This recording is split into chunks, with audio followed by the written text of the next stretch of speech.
Ángulo 13 no se hace responsable de las opiniones vertidas por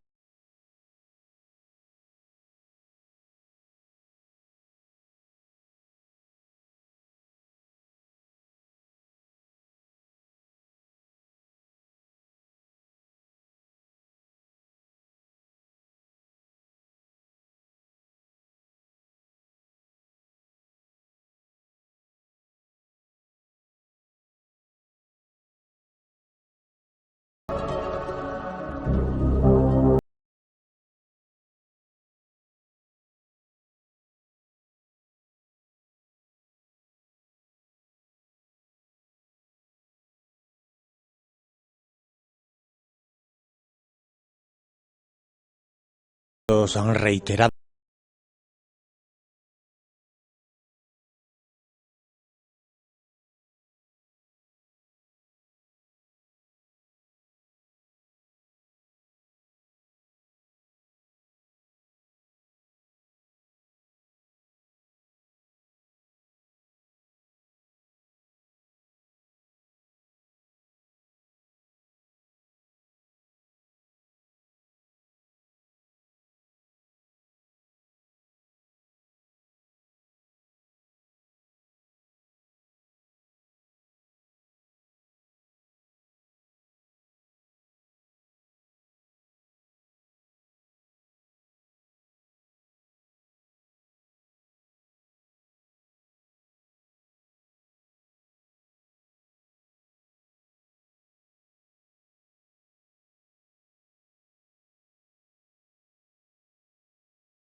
lo que se estila es otra cosa, es bailar un striptease frente al cuerpo del difunto antes de darle pasaporte definitivo. Extremistas son las prácticas de la etnia Dani en Papúa Nueva Guinea, en la que al morir el varón de la familia, cortan varios dedos de las mujeres que quedan penándole para ser llevadas esas extremidades a la sepultura con él.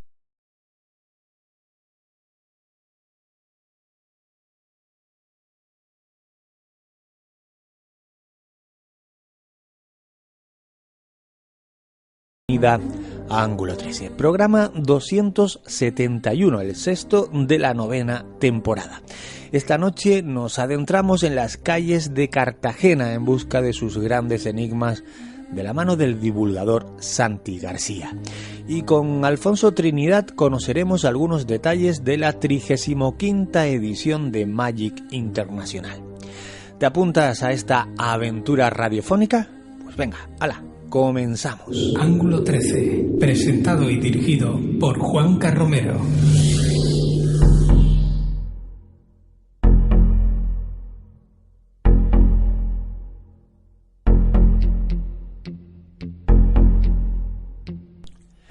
Esta noche salimos a buscar misterios por las calles de una de las ciudades más bellas del territorio peninsular español. Nos vamos hasta Cartagena, acompañados por el mejor embajador, por una de las personas que más conocen y que mejor saben transmitir los grandes misterios, las grandes leyendas de esas tierras. Santi García es arqueólogo y escritor. Dedica el día a día al mundo de la investigación y lo hace desde hace más de 2 décadas, desarrollando su actividad en lugares tan interesantes como Ampurias, Roma, Zaragoza, Valencia, Elche y Murcia. Es miembro de la Escuela Española de Arqueología en Roma y autor de varios libros, entre los que podemos destacar Enigmas y Misterios de la España Oculta, un libro editado por Almuzara en el año 2016. Con Santi García hablamos pausadamente esta noche en Ángulo 13.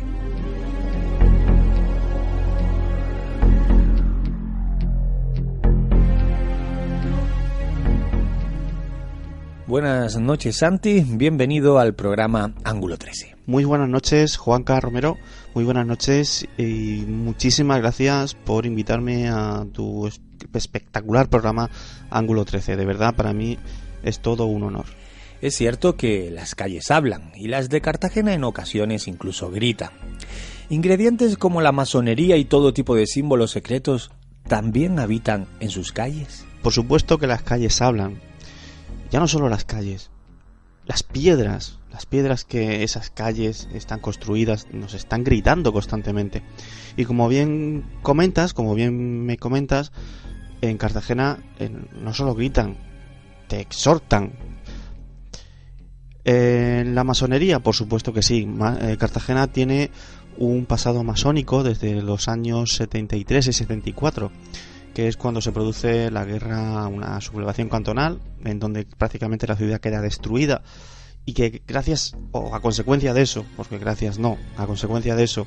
no disponemos y no tenemos prácticamente vestigios de conventos, de grandes monasterios, de grandes iglesias, y que todo pues radica pues prácticamente en construcciones de finales del 19 y principios del 20. En ese sentido, es la masonería la que se encarga de reconstruir la ciudad tras la matanza de los 6.000, concretamente de la sublevación cantonal, por una explosión enorme que hubo en el mismo centro de la ciudad. Como digo, la masonería es la encargada de poder reconstruir, de poder volver a sacar, de resurgir de las cenizas a la ciudad portuaria de Cartagena a finales del 19 y principios del 20. Los lugares en donde va a reconstruir en muchas ocasiones coinciden con los antiguos monasterios y conventos modernos y medievales. Y no solo eso, me comentas que si hay algún tipo de iconografía o simbología masónica, pues qué mejor manera en esta sociedad tan perseguida, ¿no?, por muchos y tan poco comprendida por la mayoría. Qué mejor manera de ocultarse que colocarse a los ojos de todo el mundo con una serie de símbolos que solo los iniciados en esa sociedad pueden llegar a interpretar. Me parece una manera asombrosa y espectacular de poder transmitir mensajes sin apenas ser vistos. Pero refiriéndome sobre todo a lo que me comentas, Juanca, de los secretos que habitan en las calles como símbolos en sí. Tenemos en la ciudad, al principio de la calle Mayor, una de las calles más céntricas de Cartagena, tenemos un edificio que es comúnmente conocido por la Casa de las Estrellas, por la propia iconografía que hay en el primer piso, que son estrellas de 5 puntas, pentáculos, que en algún que otro documento y algún que otro historiador que hemos consultado nos comenta, y que muy posiblemente fuera de las primeras logias masónicas de la ciudad. Hay que concretar que en Cartagena nace en ese sentido la masonería y ya se va desarrollando, ¿no?, por decirlo de alguna manera, hacia otras zonas de la región, como puede ser Lorca, como puede ser La Unión, muy cerquita de Cartagena, o la propia Murcia capital. Como digo, la simbología de este edificio es en sí emblemática. En un primer piso, que son nada más que 3, Trinidad, ¿vale? la Trinidad, el triángulo que todo lo ve, como queramos interpretarlo. Tenemos por un lado las estrellas de 5 puntas, el pentáculo. En la segunda planta, en la segunda parte de ese edificio, además podemos encontrar algo tan característico como son los rosacruces, ¿vale? Para que nuestros oyentes nos entiendan, por supuesto que saben de a lo que me estoy refiriendo, pero son esas crucecitas formadas por pequeños círculos que forman una cruz, los 4 ríos del Edén, etcétera, etcétera, la división por la parte de las 4 grandes esferas o las 4 grandes hemisferios del mundo. Y en un tercer piso también encontramos el hombre de Vitruvio. En sí, el edificio es un verdadero espectáculo. Y el secreto, el misterio más importante de ese edificio no es la iconografía que nos están mostrando, cualquiera puede interpretarla, sino el hecho de que no se conoce el autor. Hemos buscado por archivos, hemos buscado por bibliotecas, hemos hablado con antiguos trabajadores del ayuntamiento, responsables del archivo histórico municipal. No hay datos sobre la autoría de este edificio. Es emblemático desde su mismo germen. Algunos nos hablan de que sería del mismo autor del Palacio Consistorial, del actual ayuntamiento, como puede ser Tomás Rico Bararino. Otros nos hablan de Ronaldi, otros nos hablan de Tespodorno, de Galiano, otros nos hablan incluso del mismo Víctor Beltrí, que trajo el modernismo catalán en ese sentido a Cartagena. Lo cierto y verdad es que nadie sabe quién lo ha hecho, quién se lo proyectó, y lo único que se conserva en los archivos municipales e históricos es el plano de ejecución. Un misterio para mí mucho más grande que incluso la propia iconografía, que ya de por sí daría para un programa ella misma.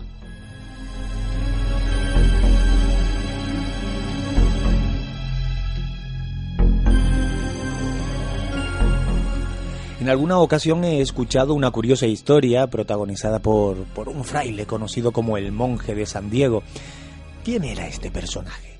El Monje de San Diego, pues es uno de los personajes, una de las leyendas transmitidas de padres a hijos, de abuelos a nietos, uno de las historias, junto con la famosa dama de blanco, Doña Sol, más repetidas e incluso más avistadas en la ciudad de Cartagena. Déjame que te introduzca un poquito, Juanca. Nos situamos en 1615, muy poquitos años después de la expulsión definitiva de los judíos y los moriscos. Se expulsan de la península ibérica en definitiva en el año 1609. Estamos prácticamente comenzando el siglo XVII, por lo que me dice. Esas familias, esas personas que son expulsadas de la península ibérica, se alistan y se hacen amigos, por decirlo de alguna manera, de los enemigos de la corona española. Y por supuesto de corsarios. Estamos hablando Francia, Inglaterra, los propios piratas berberiscos, etcétera, etcétera, que procedían de la zona del norte de África. En ese sentido, Felipe II redacta un plan de defensa del litoral brutal, que iba a ser llevado a cabo por el arquitecto Antonelli, el ministro de Economía Antonelli, además era arquitecto. Pues el plan consistía un gran muro desde el sur de Alicante, desde la Torre de la Horadada hasta la actual Cabo Cope, finalizando ya, lindando con tierras almerienses. Por cuestiones de economía, lo que es el proyecto no llega a buen fin y solamente se realizan una serie de grandes torreones en donde, mediante contacto visual, pues se iban comunicando cuando había algún peligro en el mar. ¿Por qué cuento esto? Bueno, pues porque el Monje de San Diego tiene mucho que ver con esta historia y con este contexto histórico que te estoy comentando. Es en ese momento en donde, según cuenta la leyenda, ese monje una mañana salía de una de las tabernas del centro de la ciudad, de confesar a alguno de los fieles. Por lo visto era un monje, era de la tradición guerrera, era un monje guerrero, pero que tenía su parroquia en el antiguo convento de San Diego, en la antigua iglesia de San Diego. Actualmente aún se conserva parte de esa iglesia. Bueno, pues cuando sale de esa taberna, según dicen, de confesar al personal, avista a lo lejos una nave berberisca encallada al fondo de la bahía de Cartagena. Hemos de recordar que se encallaban o atracaban por la mañana, y por la noche, al oscurecer, era cuando se producían todas las razias. Apenas tenía escasas 10 horas de luz para poder poner a la ciudad en armas. Pero como precisamente tenía una fama un poquito desalichada, nadie le hacía caso, y aunque intentó hablar con el alguacil, intentó hablar con el concejo, intentó hablar con cualquier persona que se le cruzó en el camino, no consiguió para nada que le hicieran caso. Cuenta la leyenda que él, en vista de que nadie le hacía caso, empezó a encender las 5 linternas que había sobre las 5 colinas que rodeaban la antigua ciudad de Cartagena, con la intención de que, conforme las iba encendiendo, el barco pirata, en ese sentido, iba a encallar. Además, también, conforme iba encendiéndolas, estaba avisando hacia las zonas interiores de la ciudad que ahí estaba pasando algo y que por lo tanto había que ponerse en armas. Aún así, seguimos diciendo que nadie le hace caso, y es él, con un arma larga, una espada larga y una daga corta, el que, tocando las campanas de San Diego, llama a la atención, llama a las armas, y la última vez que se le vio con vida fue yéndose directamente hacia el puerto, hacia el antiguo muelle de San Leandro, en donde se encontró seguro con la muerte y en su misma cara, personificada en esas incursiones piratas muy típicas, por otra parte, de la Cartagena del siglo XVII. Lo interesante de esta historia es que no es el primer testimonio, ni el último, desde luego, que tenemos en que está siendo visto por la zona del Castillo de la Concepción, por la zona del Molinete y por la zona del Monte Sacro. Concretamente, si nos atendemos literalmente y exhaustivamente a la leyenda, concretamente se le ve por las zonas que marca la misma leyenda, que supuestamente estuvo circulando y estuvo corriendo de un lado para otro en un intento de defender su ciudad de un destino fatal, que por lo visto tampoco, valga la redundancia, le sirvió de mucho, puesto que al fin y al cabo pues acabó muriendo como cualquier otro soldado, como cualquier otra persona que intentara en esos días poder defender su ciudad. Pero como decimos, aún hoy día aún parece ser que sigue viéndose su espectro, sigue viéndose su energía por las calles y por el casco histórico de la ciudad de Cartagena.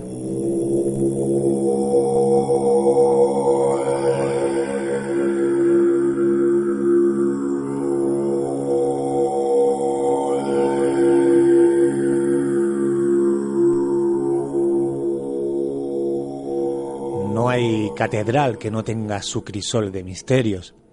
¿La de Cartagena está dentro de la categoría de catedrales oscuras? Bueno, Cartagena, su catedral como catedral oscura. Hombre, lo primero, hemos de tener en cuenta que Cartagena en sí no ha tenido nunca catedral, ha tenido basílica, ¿vale? De hecho, lo que actualmente se llama tradicionalmente, y insisto, por tradición oral, catedral vieja, es sencillamente, que no es poco, una basílica del año 1220, 1230, en el proceso de cristianización de la zona musulmana, del pasado musulmán, del pasado islámico de la ciudad de Cartagena. Pero sí, efectivamente, esa iglesia, esa basílica, por decirlo de alguna manera, sí que tiene un pasado muy oscuro y desde luego está llena de misterios. Por ejemplo, podríamos hablar de los monjes que fueron enterrados en el subsuelo de la catedral, que hace poquito tiempo, no hará ni siquiera, no habrá hecho ni 10 años que han sido excavados. Estaban en el subsuelo, como digo, de la catedral, la iglesia, perdón, y parece ser que por la zona de la calle del Osario, fíjate ese nombre tan interesante, el Osario, la calle del Osario, ya nos está indicando que ahí había un cementerio cristiano, y que por las calles, lo más interesante de la iglesia es que desde la entrada en lo más alto, que actualmente ya no existe, hasta el nivel de la calle, había un gran barrio, un barrio de calles estrechitas, muy estrechitas, pero que salvaba un desnivel prácticamente de 30 metros, en donde procesiones de monjes se seguían viendo incluso a principios y antes de la Guerra Civil Española, a principios del siglo XX y antes de la propia Guerra Civil Española. Más misterios en ese sentido relacionados con la propia basílica. Pues por supuesto tenemos la famosísima Dama Blanca, que no confundir con Doña Sol, que ahora pues no sé si nos dará tiempo para poder comentarla, que creo que sí. La Dama Blanca era una mujer que se aparecía justo por esos caminos, por ese barrio, y que atormentaba sin decir nada, simplemente con su mirada espectral a los viandantes y a la gente que se recogía. De hecho, cuando llegaba la noche, cuando llegaba la oscuridad, nadie quería pasear por las calles de ese barrio concreto, que ya no existe, insisto, ese barrio concreto de Cartagena, que ya no existe, porque en ese barrio precisamente es donde se ubica actualmente el Teatro Romano de la ciudad. ¿El Castillo de la Concepción está habitado por una mujer espectral? El Castillo de la Concepción, Juanca, no solo está habitado por una mujer espectral, sino por varias mujeres espectrales. No es la primera vez que visitantes, vigilantes del propio castillo, vigilantes de seguridad, nos comentan que ven a una mujer con un camisón blanco, pelo oscuro, y otra mujer, además, con ropas viejas. No sabrían decir exactamente el colorido, pero sí nos saben decir que tiene el pelo muy canoso, muy blanco en ese sentido. Claro, en el Castillo de la Concepción hemos tenido dos espectros o dos ánimas, por decirlo de alguna manera, muy documentadas a nivel antropológico, a nivel de tradición, a nivel de leyenda y a nivel arqueológico. A nivel de tradición, como te digo, pues se hablan de mujeres, fantasmas de mujeres que se aparecen y que no solo la han visto vigilantes de seguridad, turistas, como digo, personal de los museos que están relacionados con la zona. Incluso hemos tenido la oportunidad de hablar con una de ellas, una de las chicas, que nos comentaba que una de las veces que cerraba el museo del Castillo de la Concepción la tenía detrás, sentía que tenía a este espectro, a esta ánima justo detrás suya. Notaba como si alguien la estuviera observando constantemente. Pero no solo lo sabemos por testimonios y tradición oral, sino además porque hemos podido corroborarlo a nivel histórico y arqueológico. Sin ir más lejos, asociado a la leyenda de la Dama de Blanco, la famosa leyenda, y digo famosa, perdón, porque sí que es la más conocida en la ciudad de Cartagena, Doña Sol. Básicamente, para que nos hagamos una idea, nos situamos en el siglo XVII. El noble del castillo, el dueño del castillo, tenía una hija que se enamora de una persona de una alcurnia social bastante bajísima, y les prohíbe que se vean. Bueno, pues la leyenda cuenta que ellos, los amantes o los amados, por decirlo de alguna manera, los enamorados, no le hacen mucho caso a este hombre, y cuando los vuelve a pillar por quinta o sexta vez, a él lo manda a un calabozo del castillo, que sabemos cuál es. A ella la manda a ver cómo ejecutan en un momento determinado a su amado, y a ella precisamente la emparedan en las paredes del castillo. Lo sabemos porque básicamente en el año 2008, 2007 y 2008, en los procesos de excavación para la consolidación del monumento, salió la sepultura emparedada de una mujer con las características de edad y materiales asociadas a la misma leyenda. Pero ¿cuál fue nuestra sorpresa? Que nosotros, por un lado, sin saber de esta segunda mujer de la que hablaban las apariciones, mujer, insisto, con trajes y con vestidos muy desalichados, muy rotos, y con un pelo totalmente blanco, que no tiene nada que ver con la dama de blanco, con la dama blanca. ¿Cuál fue nuestra sorpresa? Que a poco más de 10 metros de esta mujer emparedada como asociada a materiales del siglo XVII, nos sale otra mujer asociada a materiales del siglo XIII con uno de sus brazos partidos.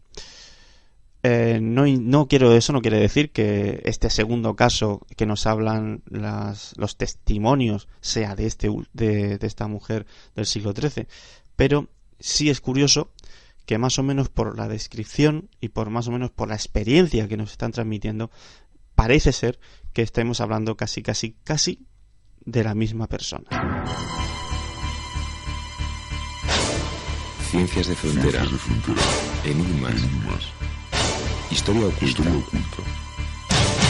leyendas, misterios. Ángulo 13. Rozando los límites de lo explicable. Menudos ingredientes: un ataúd supuestamente sin dueño, vampiros, desembarco en Cartagena. Cuéntame, ¿de qué estamos hablando exactamente? Bueno, pues si me estás hablando de un ataúd sin dueño, de que se desembarca en Cartagena y de no sé qué de vampiros, pues estamos hablando de la visita de un vampiro a la ciudad de Cartagena. Es muy curioso porque la leyenda, volvemos a lo mismo, la tradición oral, la conciencia colectiva, la historia que se queda en la mente de la gente, es brutal. El hecho de poder constatar que hay personas que a principios del siglo XX en Cartagena tenían la seguridad y la certeza de que entre ellos habitaba un vampiro. Voy a ponerte un poquito, si me permites, en detalles, en consonancia. Nos situamos en el año 1900 y en ese año en concreto pues llega un féretro al puerto de Cartagena. Nadie lo reclama. A lo largo de 3 meses se queda en el puerto sin que nadie, absolutamente nadie, lo reclame. Bueno, pues de repente es reclamado por el concejo de La Coruña. Se monta un cortejo fúnebre y comienza el camino hacia La Coruña. El viaje que le dan es muy importante, pasa prácticamente por casi todas las ciudades y en función de quien oigas la leyenda, pues pasará por unas ciudades u otras. Más o menos en resumen, pues iría de Cartagena a Murcia, de Murcia pasaría por Hellín, Albacete, Madrid. Hay historias o hay leyendas que lo mandan hacia Borox, hacia incluso Tarragona, y luego lo mandan hacia Santillana del Mar, hacia Vicente de la Barquera, hacia Potes, Comillas, llegando, como digo, hacia La Coruña.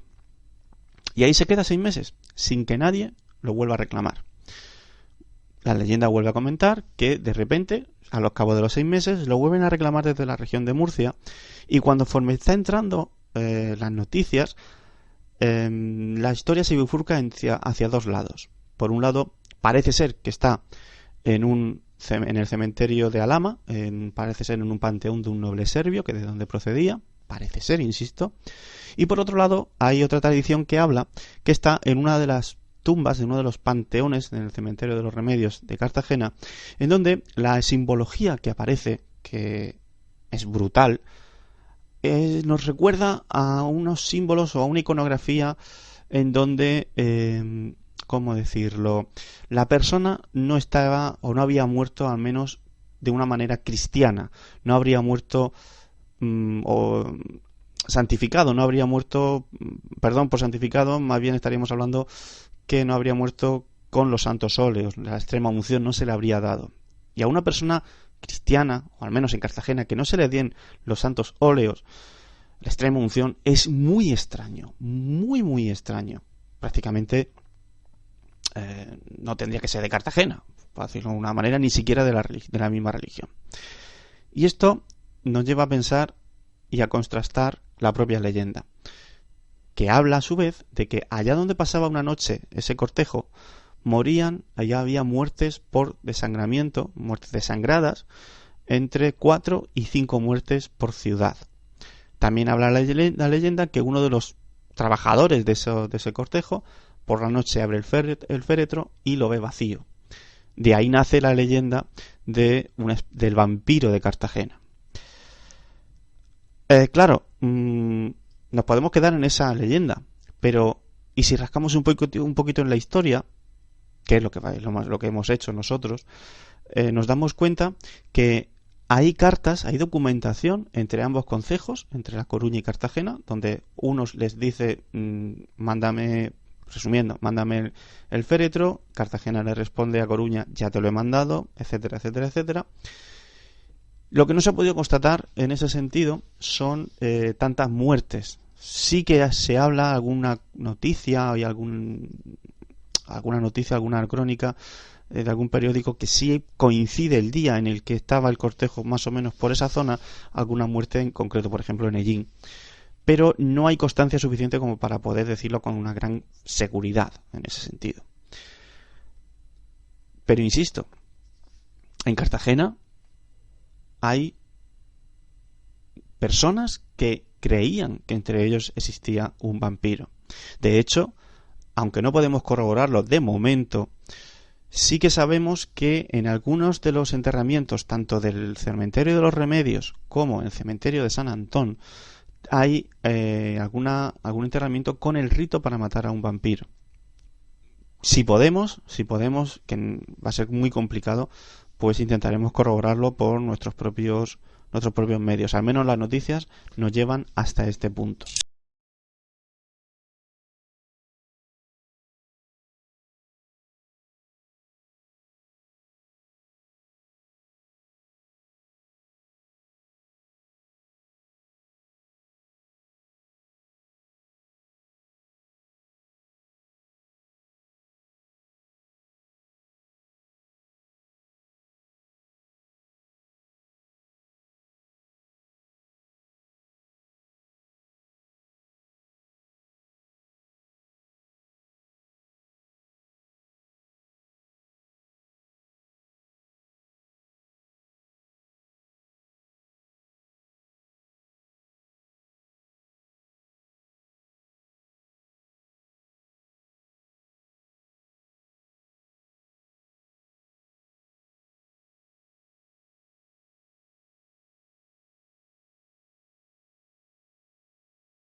Caso, conforme iban pasando las semanas, las experiencias se iban repitiendo y se iban extendiendo por toda la ciudad de Cartagena.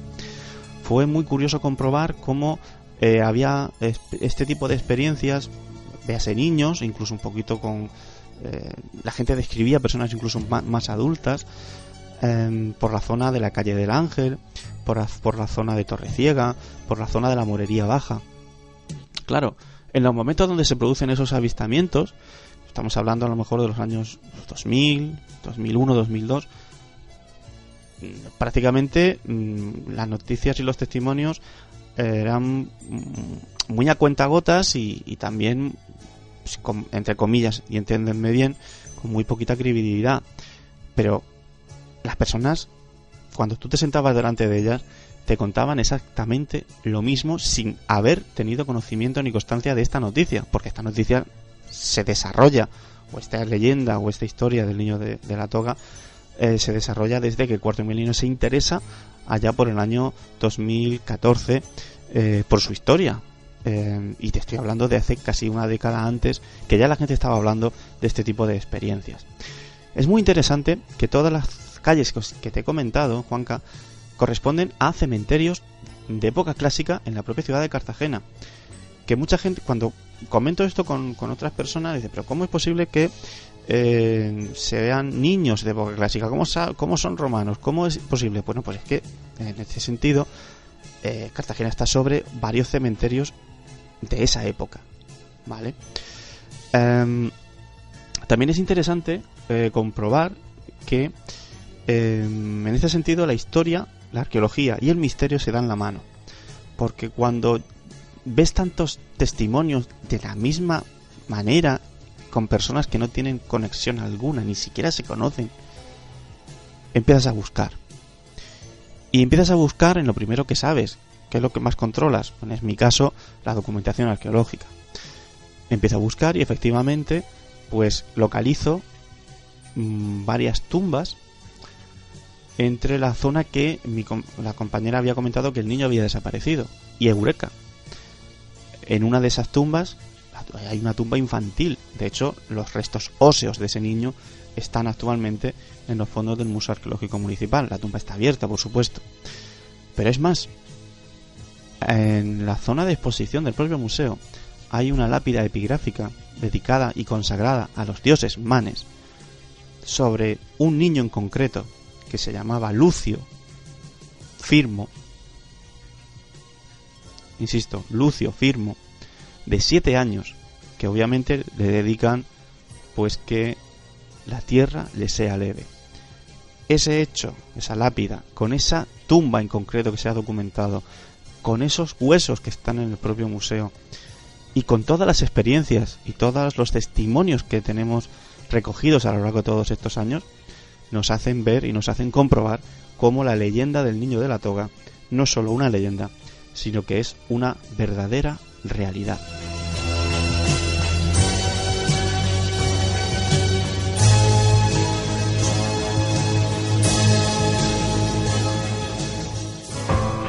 Logramos ver concretamente fueron una serie de luces de carácter. El hombre ante lo desconocido pues siempre tiene un cierto temor. Yo soy una de esas personas para quienes todo lo relacionado con la muerte. Habíamos visto algunas luces de estas, como se apagaron los faros, se apagó el motor y el casete dejó de funcionar. También los amigos de Ángulo 13, a partir de este momento ya pueden descargar el programa desde la página web. Ángulo 13. Entramos en el cementerio de los Remedios de Cartagena, una de las rutas misteriosas que realizas en la ciudad. Tiene su epicentro en este camposanto. ¿Qué vamos a descubrir entre sus lápidas y sus sepulcros? En efecto, así es. El cementerio de los Remedios de Cartagena es una de las rutas misteriosas pues está desarrollando en la ciudad de Cartagena, efectivamente.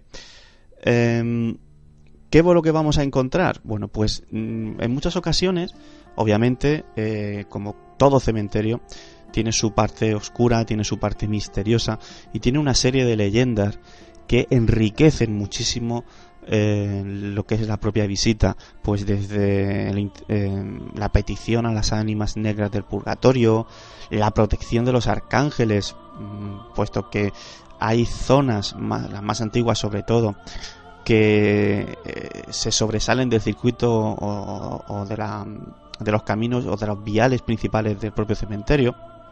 El cementerio en sí está configurado como una ciudad romana, con dos ejes principales que atraviesan entre norte, sur, este y oeste, y sobre esa gran cuadratura, esa gran cruz, pues empiezan a generarse pequeñas ínsulas, pequeñas parcelas, exactamente igual que sucedía con la ciudad romana. Bueno, pues hay leyendas que hablan de que si te mueves o si te vas de esos ejes principales y intentas atravesar el cementerio sin tocarlos, te puedes llevar una sorpresa. Puede ser que te encuentres con experiencias que nunca habrías querido vivir en ese sentido.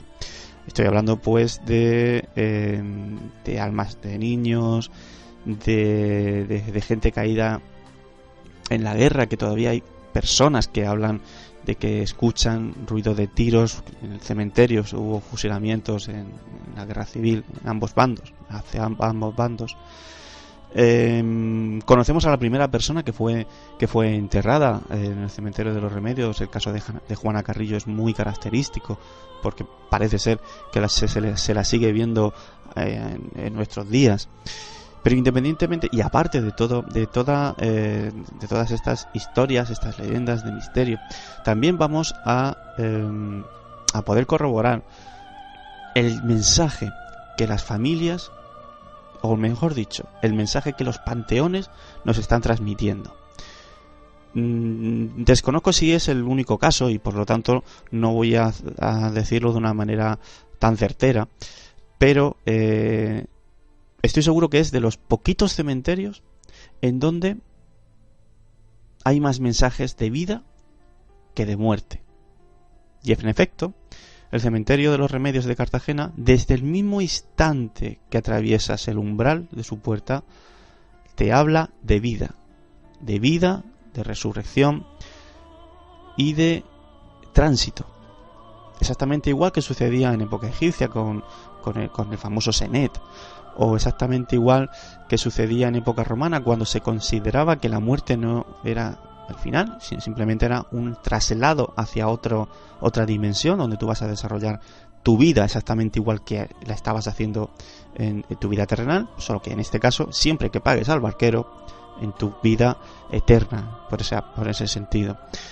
Es un cementerio que nos habla de vida, y junto con ese mensaje de vida que vamos a estar constantemente identificando en los símbolos de los panteones del cementerio, vamos a estar, como digo, además uniéndolo y trasladándolo a unas historias y a unas leyendas que ponen a más de uno los pelos de punta. Está claro que no hay ciudad mistérica que se precie que no tenga el sello brujeril e inquisitorial, ¿no?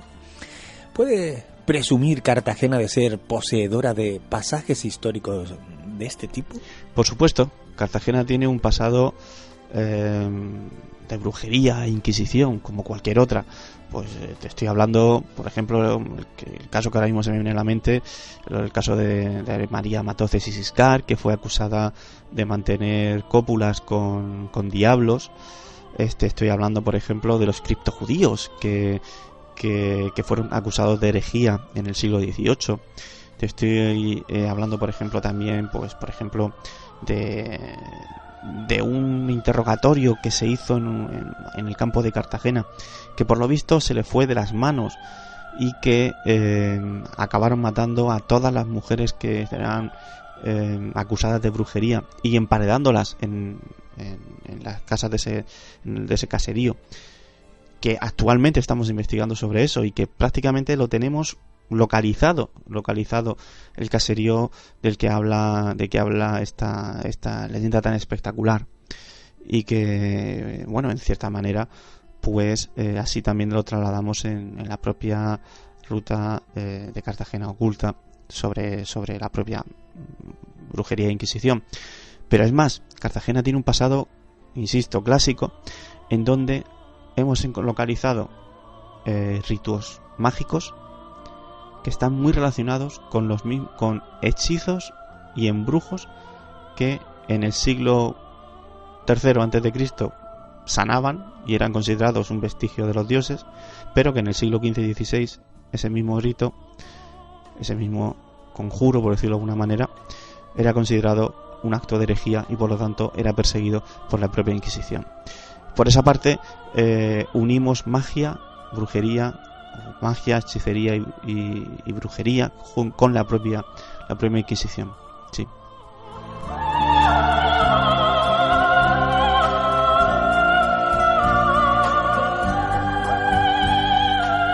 ¿Cómo corre el tiempo en Ángulo 13? Cuéntanos, ¿qué rutas desarrolla Rutas Misteriosas en Cartagena?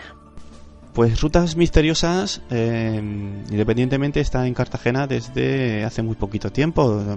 Somos advenedizos, por decirlo de alguna manera, a este maravilloso mundo del misterio, y arrancamos en el mismo 2019, el 9 de marzo.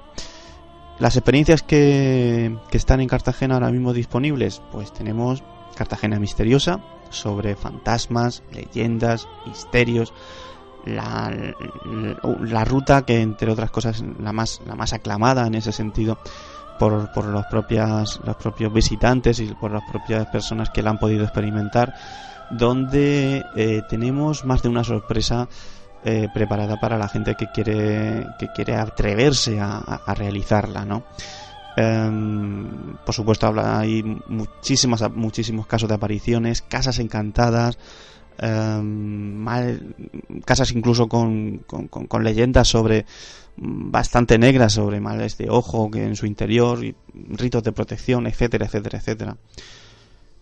Otra ruta, Cartagena Oculta, sobre magia en la antigüedad, brujería e inquisición y sociedades ocultas en la propia ciudad actual, con sus propios símbolos, como puede ser los símbolos masónicos que hemos estado hablando al principio del programa.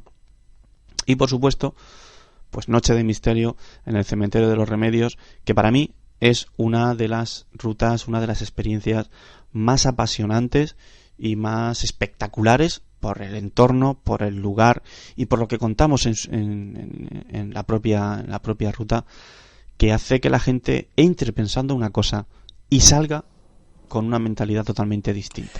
Gracias por haber prestado parte de tu tiempo a los oyentes de Ángulo 13. Pues muchísimas gracias, Juanca, muchísimas gracias por haber contado, insisto, conmigo para este espectacular programa de Ángulo 13.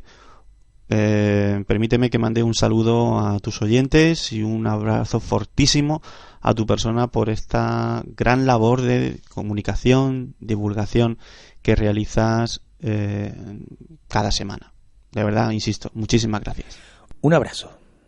Tu forma de ver las cosas. Tu ángulo de visión. Periodismo de investigación. Ángulo 13.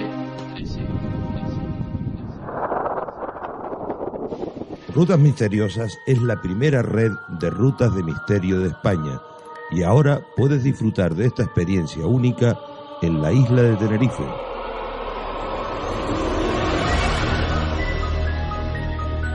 Ven con nosotros a descubrir enigmas y misterios, historias de aparecidos y los últimos expedientes e investigaciones en el mundo de lo insólito.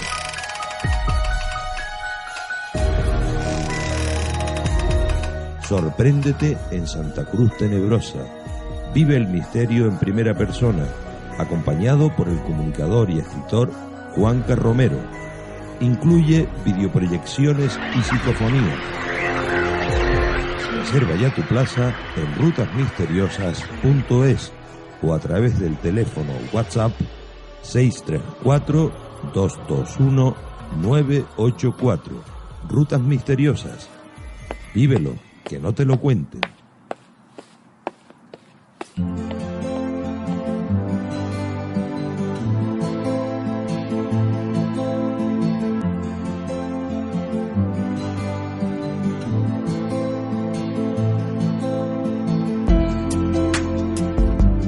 Continuamos en Ángulo 13 y continuamos pues hablando de misterios. Misterios a lo grande. Después de esta interesante charla con Santi, nos vamos hacia tierras catalanas y nos vamos para hablar de un encuentro vamos a decir, inevitable, ineludible cada año en esas tierras. Y vamos a hablar de Magic Internacional como hacemos casi pues desde hace muchos años, por lo menos, al menos 5 o 6 últimos años, cada vez que se acercan estas fechas. Bueno, pues nuestro siguiente invitado pues es para mí un amigo. Yo creo que son al menos, como mínimo, 15 años que nos conocemos. Es un inquieto y crítico buscador de respuestas. Aventurero, sí lo es. Escritor también. Controvertido en muchas ocasiones. Y a pesar de todo eso, también es un empresario.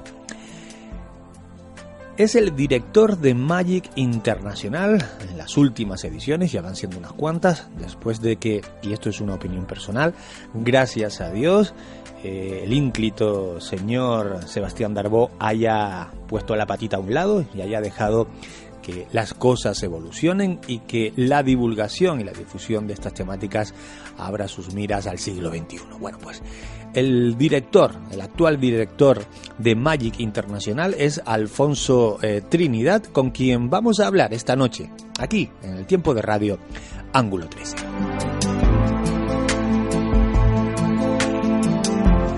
Con la recta final del año se vuelve a vestir de largo Magic Internacional, en esta ocasión para celebrar su 35ª edición. Estos son cifras que dan vértigo, ¿no? Juanca, ¿qué tal? ¿Cómo estás? Pues sí, efectivamente, son 35 años, que es una cifra importantísima. De hecho, esos números son los más importantes a nivel europeo que conozcamos, ¿no? En ferias de esta índole no hay una feria más antigua, no hay un evento más antiguo de estas características.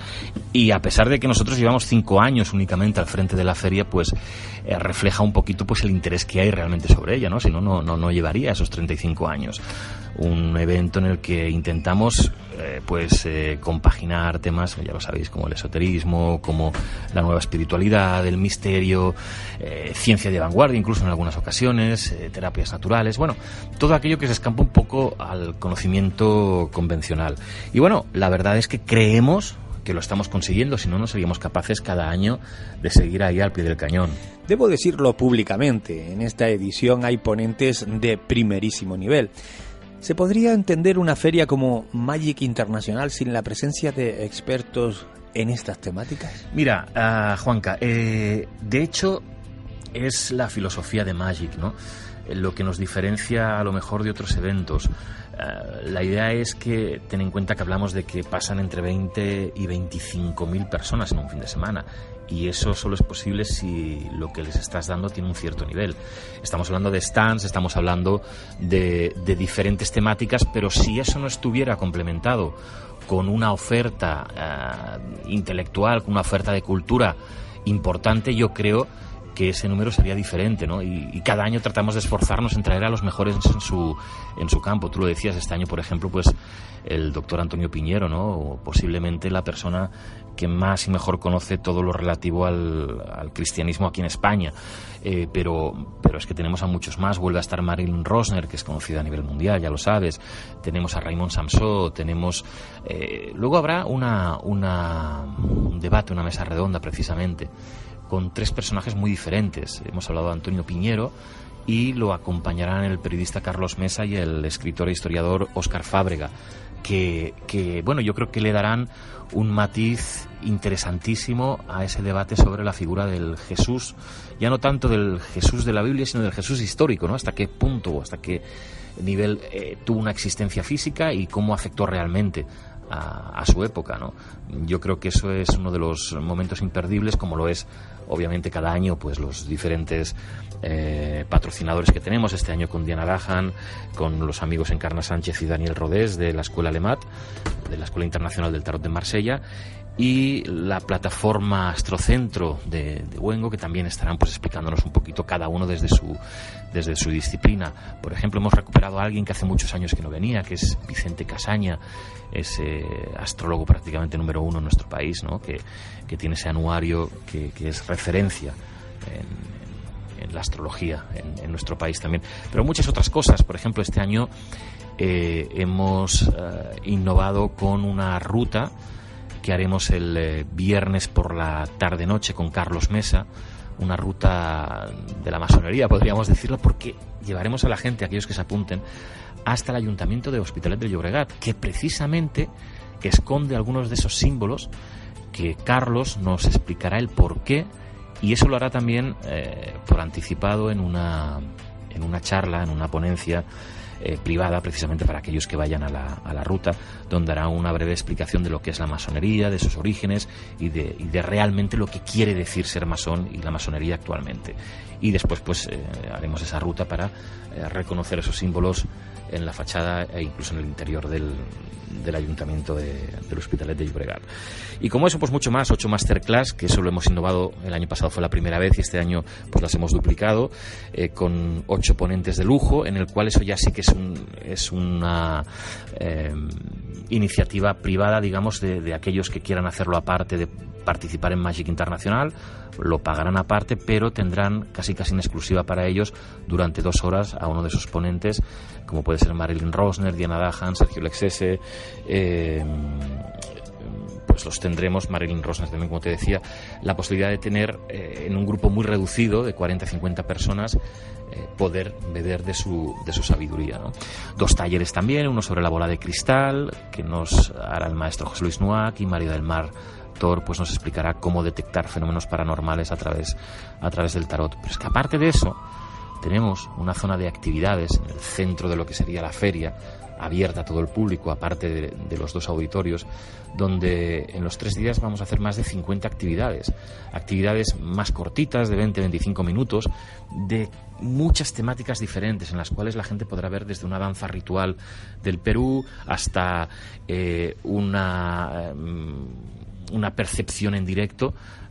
Por ejemplo, podrás preguntar a la persona que esté allí, o incluso alguna presentación de algún viaje esotérico que se van a realizar en las próximas fechas, ¿no? Muchas cosas muy diferentes que, oye, pues por un módico precio de entrada al Magic, yo creo que difícilmente hoy se puede encontrar un evento de estas características pagando lo que se paga por entrar al Magic. Cuéntame, Alfonso, esta nueva edición vuelve a desarrollarse en la Farga del Hospitalet. Sé que la pregunta es muy genérica.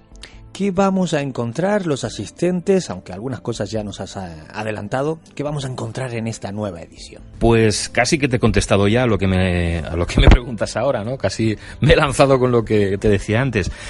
Novedades ya te las he comentado. Tenemos muchas más actividades que otros años, sobre todo esas masterclass, esos talleres aparte de las conferencias. Recuerda que Magic Internacional, para el que no haya venido, son 2 auditorios principales, aparte de los 120 stands temáticos. Hay 2 auditorios en los que hay unas ponencias específicas. En uno de ellos son exposiciones, digamos, más teóricas, más de conocimiento, y hay otro auditorio en el cual quizás esas ponencias son más prácticas, más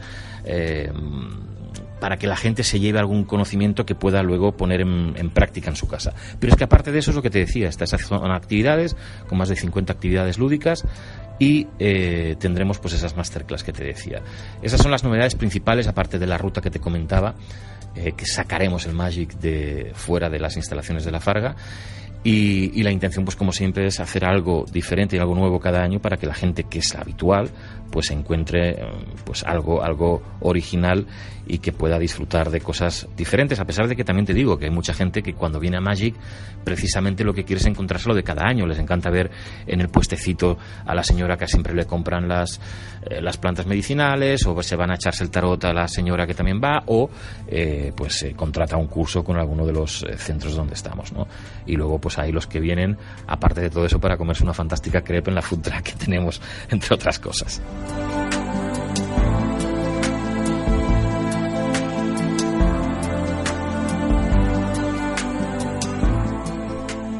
Sabes que suelo ser directo en las preguntas, porque de ti también recibo franqueza en las respuestas.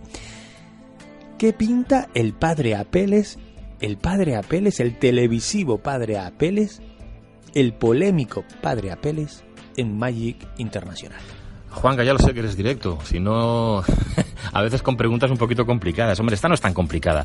Yo ya sé que, de hecho, no es el primero que me lo pregunta, ¿no? ¿Qué pinta el padre Apeles en Magic Internacional? Pues yo te lo contesto también muy directamente, porque el señor Apeles tiene 9 carreras universitarias, porque tiene unos conocimientos increíbles en relación a lo que va a hablar en Magic Internacional, que es sobre la atracción de Lucifer, ¿no? De alguna manera, si hay alguien que puede hablar de un tema como ese, es alguien que esté muy relacionado con el catolicismo y con la Iglesia católica en este punto.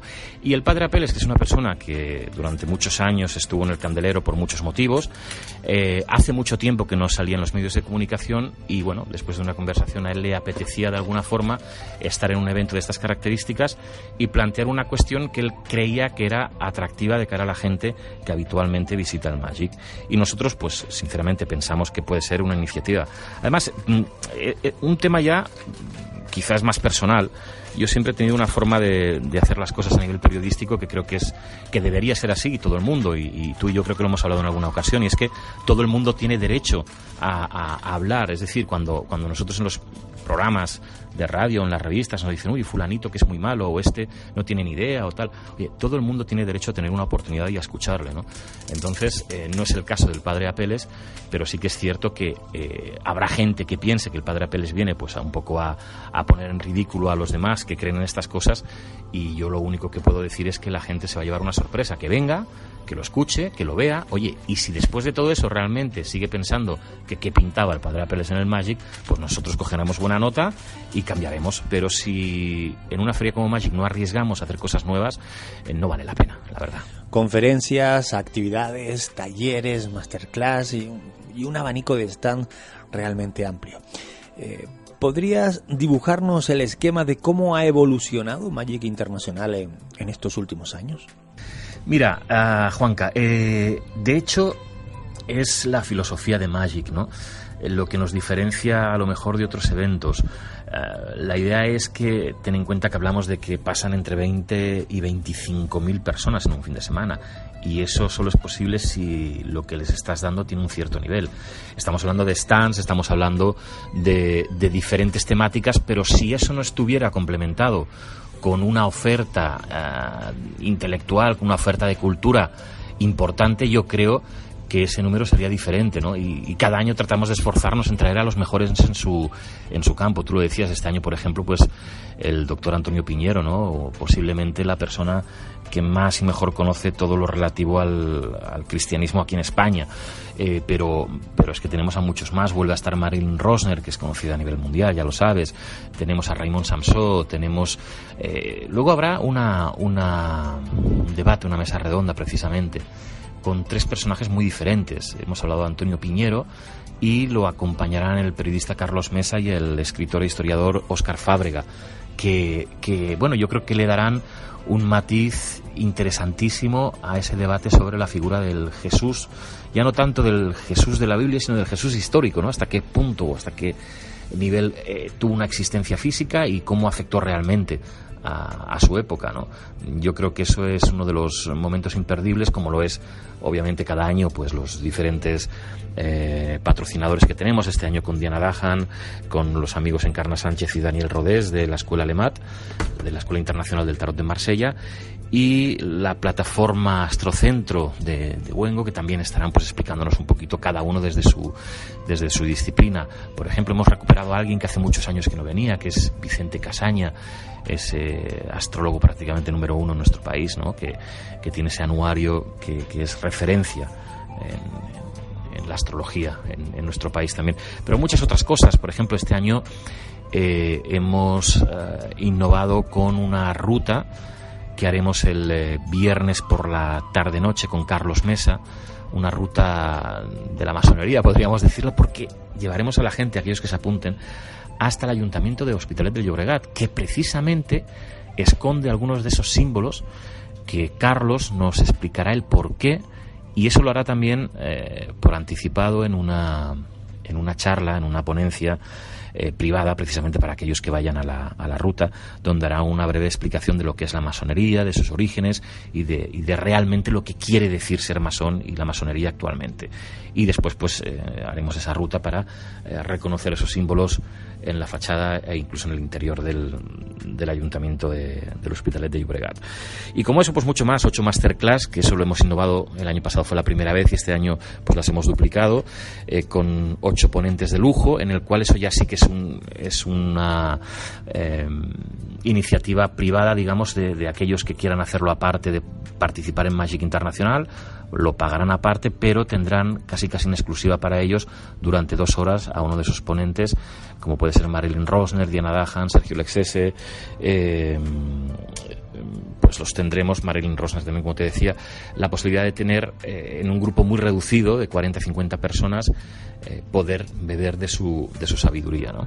2 talleres también, uno sobre la bola de cristal que nos hará el maestro José Luis Nuac, y Mario del Mar Tor pues nos explicará cómo detectar fenómenos paranormales a través del tarot. Pero es que aparte de eso tenemos una zona de actividades en el centro de lo que sería la feria, abierta a todo el público, aparte de los 2 auditorios, donde en los 3 días vamos a hacer más de 50 actividades más cortitas, de 20-25 minutos, de muchas temáticas diferentes, en las cuales la gente podrá ver desde una danza ritual del Perú hasta una percepción en directo. Por ejemplo, podrás preguntar a la persona que esté allí, o incluso alguna presentación de algún viaje esotérico que se van a realizar en las próximas fechas, ¿no? Muchas cosas muy diferentes que, oye, pues por un módico precio de entrada al Magic, yo creo que difícilmente hoy se puede encontrar un evento de estas características pagando lo que se paga por entrar al Magic. Alfonso, pregunta directa y personal. ¿Es rentable anímicamente dirigir un monstruo como es Magic? Hombre, anímicamente, sí, no. Mira, fíjate, ¿no? Porque al final una feria como Magic Internacional pues tiene muchos adeptos y muchos detractores, ¿no? Y hay gente que lo entiende perfectamente. Esto es igual que las revistas, los programas de televisión y demás, ¿no? Tú no puedes pretender hacer una revista, hacer un periódico, hacer un programa, hacer cualquier tema relacionado con la comunicación en lo que el 100% de lo que haces y el 100% de lo que dices sea lo que a ti te gusta y sea lo que consideras que es lo mejor. Dentro de todo eso pues siempre hay algunos temas pues que no son del todo de tu agrado. Pues normal, como tú, por ejemplo, si hicieras las conferencias de Magic Internacional, pues tú tienes que dar cabida a todo un elenco de profesionales que más o menos sea del gusto de la gente que viene. A lo mejor a mí hay algo que en este Magic, por ejemplo, pues a lo mejor no me gusta. Hoy hablábamos antes del Patrapeles, a lo mejor a mí no me gusta, o sí, pero entiendo que a la gente le puede gustar. Entonces hay que buscar un poquito ese equilibrio. Y hombre, y eso en alguien pues como tú o como yo, como cualquiera que se dedique a estos temas, a veces pues lo sufrimos, ¿no? Porque tienes que ceder hacia un tipo de personajes que a lo mejor no son del todo de tu agrado, pero que te sorprenden luego en muchas ocasiones, ¿no? Y eso a mí me ha pasado, ¿no? El que piensas que va a ser un éxito rotundo y que es alguien que sabe muchísimo de un tema y que va a convencer a la gente, pues luego resulta que no llena ni 200 sillas y sin embargo aquel que pensabas que no tenía nada que decir, pues se encandila a la gente y tiene un discurso que me hace rectificar un poco como yo pensaba. Y bueno, sí, es una situación de sensaciones encontradas, pero si sigo al pie del cañón es porque estoy encantado, si no, no seguiría aquí, ya te lo aseguro. El tiempo nos va apretando en Ángulo 13, pero cuéntame, recuérdanos, ¿qué días se celebra y cómo podemos acceder? Me refiero a precio de entradas, punto de venta, etcétera, a Magic Internacional. Pues fíjate que eso sí que no lo he dicho en toda la entrevista. Los días 15, 16 y 17 de noviembre en la Farga del Hospitalet. Está fuera de Barcelona, pero bueno, hoy en día Hospitalet, ya te digo, y eso lo podéis comprobar, hoy existe el Google Maps y todas estas aplicaciones, que si tú sales desde el centro de Barcelona, desde la Plaza de Cataluña, no hay más de 20 minutos hasta llegar a la Farga, ya sea en metro, en autobús, en tren, el que tenga más dinero en taxi o en coche particular. Y de hecho, desde la Plaza de Cataluña, para que te hagas una idea, está más cerca la Farga del Hospitalet que el Fórum, el CCIB, que era donde lo hacíamos, y tú lo recuerdas que estuviste allí, pues aunque parezca mentira, y el CCIB está en Barcelona, en la ciudad, está un poquito más lejos. Pero bueno, en definitiva, un precio muy económico porque el pase de día son 12 euros, para los 3 días hay un pase especial de 24 euros. Y yo les lanzaría un reto a todos aquellos que nos estén escuchando, y es que miren y comparen con otras actividades que se están celebrando estos días, ya sea en Barcelona, en Madrid o en otros lugares, la comparativa. Estamos hablando de más de 50 ponentes de primerísimo nivel a 24 euros. Compáramelo con otros eventos en los que hay 5 o 6 ponentes y se están cobrando 60, 80, 100 euros, ¿no? Bueno, cada uno es libre obviamente de ir a donde quiera, pero que el precio es algo anacrónico para lo que estamos viviendo estos días, y yo creo que es un auténtico lujo todavía poder disfrutar de todo lo que ofrece Magic para todos los que nos gustan estas temáticas. No hay otro evento, no hay otra feria igual a nivel mundial, así que disfrutémosla ahora que podemos. Mucha suerte, Alfonso, y que Magic Internacional siga cumpliendo años.